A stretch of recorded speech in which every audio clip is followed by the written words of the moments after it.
영화 호프를 보고 왔습니다. 심야 시간대라서 다행히 사람 없이 쾌적한 마음으로 보고 왔음에도 불구하고 영화관에 들어오는 늦은 관객들 때문에 좀 중간에 앞에 사람들로 가려져서 집중력이 떨어졌던 아주 소소한 에피소드들도 있었고요. 아무튼 그렇다 하더라도 영화 자체의 의도, 내용을 전달받는데 크게 무리는 없었지만 오히려 그렇기 때문에 제작사인 플러스 M 측에서 위기를 느낄 수 있을 그런 영화의 완성도랄까요? 흥행 여부가 걱정이 되는, 안 그래도 중앙그룹에서 위기를 맞고 있는데 이번에 투자한 영화가 망해버린다면 아주 크나큰 손실이 예상이 되는데 말이죠. 그런 큰 기업을 걱정할 위치는 아니지만 걱정이 될 만한 영화가 만들어졌습니다.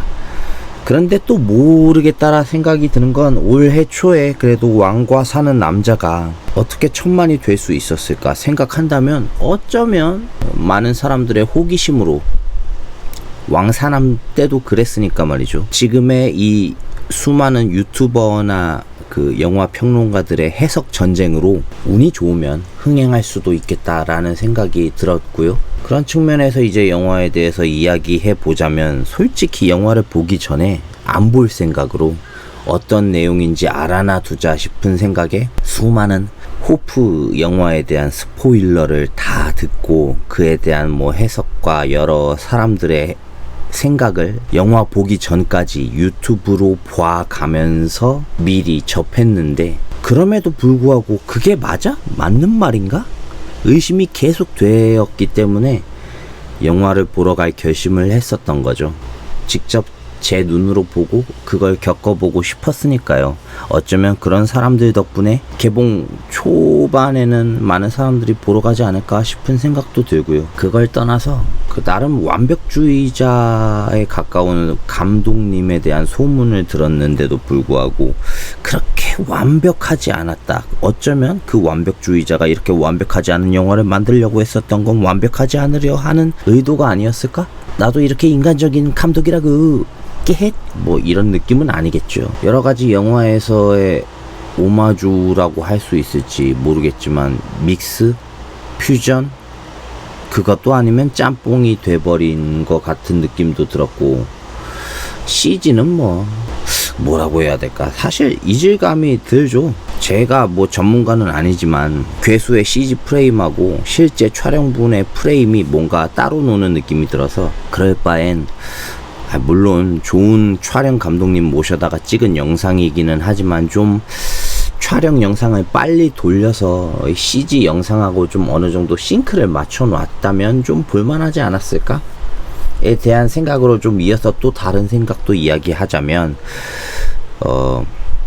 초중반까지의 그 마을 카체싱, 그리고 진격의 거인, 머리카락 있는 외계인과 격투하는 장면은 정말 스펙타클하고 너무 흥미진진하면서 아무리 CG가 조금 품질이 낮아도 몰입감 있게 깜짝깜짝 놀라면서 볼 수 있을 그런 스펙타클한 느낌이 있었는데, 중반부터 이제 울창한 숲으로 들어가고 이제 괴수에게 고속도로에서 쫓기고 그런 장면이 너무 길어서 오히려 이렇게 질질 끌 거가 아니라 좀 영화를 좀 자르고 잘라서 필요한 부분만 딱딱 보여주면 어땠을까?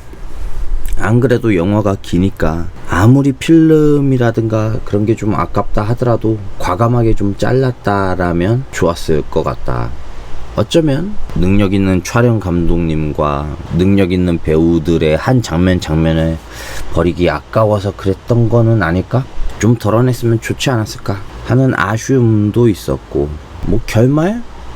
그럴 수도 있겠다 싶었고, 그리고 많은 사람들이 지적하는 부분에서 대본, 대사, 예를 들면 초반에 여자 경찰분께서 운전하면서 아무리 괴물이더라도 그럴 수는 없는 거예요 라는 말이 되게 이상하다라고 여기저기서 얘기를 했지만, 저는 어쩌면 그런 긴박한 상황 속에서 가슴이 막 뛰고 괴물을 쫓아가는 그 감정 상태, 이런 측면에 있어서는 말도 안 되지만 어차피 이렇게 말도 안 되는 일이 실제로 벌어진다라면 그럼 말도 안 되는 대사가 나올 수도 있겠다. 영화를 보면서 그래도 합리적인 대사처럼 느껴졌고요. 그렇게 씨발 하다가 아마 처음으로 황정민 배우가 믿을 수 없는 장면을 보면서 세상에 라는 대사를 감탄사를 내뱉는데, 그것 또한 대본 안에 대사라고 하더라고요.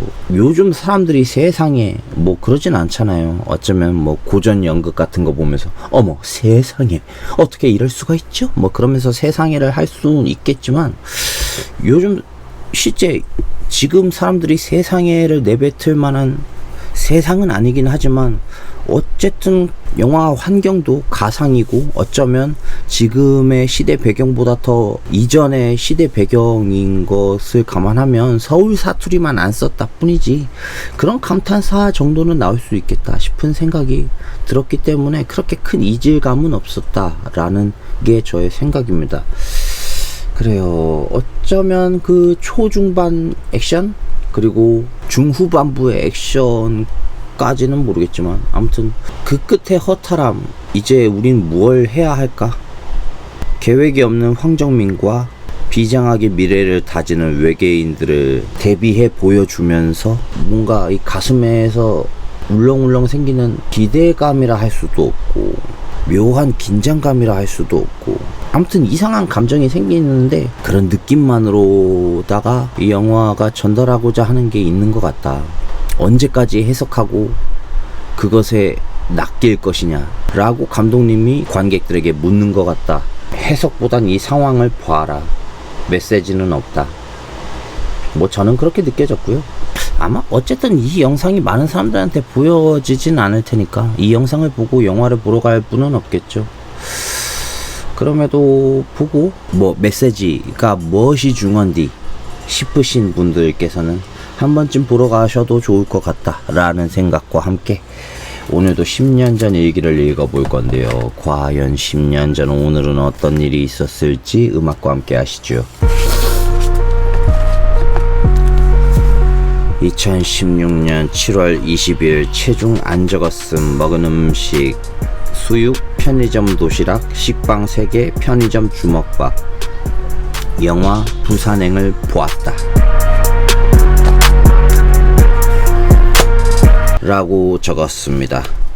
아마 제가 이 일기 영상을 찍기 시작한 10년 전 일기를 읽는 영상을 찍기 시작한 2년 전부터 아마 그때쯤 제가 부산행 엑스트라를 서울역에서 한번 찍었었던 그 시점으로부터 2년이 지나서 부산행 영화를 보러 극장에 갔었던 10년 전 오늘의 일기를 읽어버렸습니다.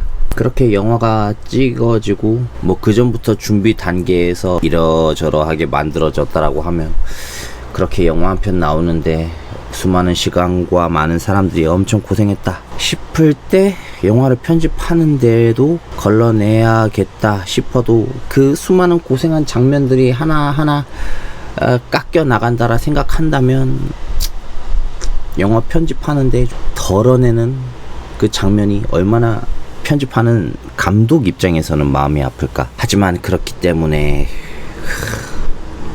이번 호프의 몇몇 장면들은 덜어냄의 미학을 발로 차버린 게 아닐까 싶은 생각이 드는 영상의 마무리가 되었고요. 말 그대로 이번 영상은 여기까지 하겠습니다. 지금까지 이 영상을 함께 해주신 여러분께 감사드리며 저는 내일 이 시간 다시 찾아뵐게요. 그럼 여러분 쉬세요. 무엇이 중요한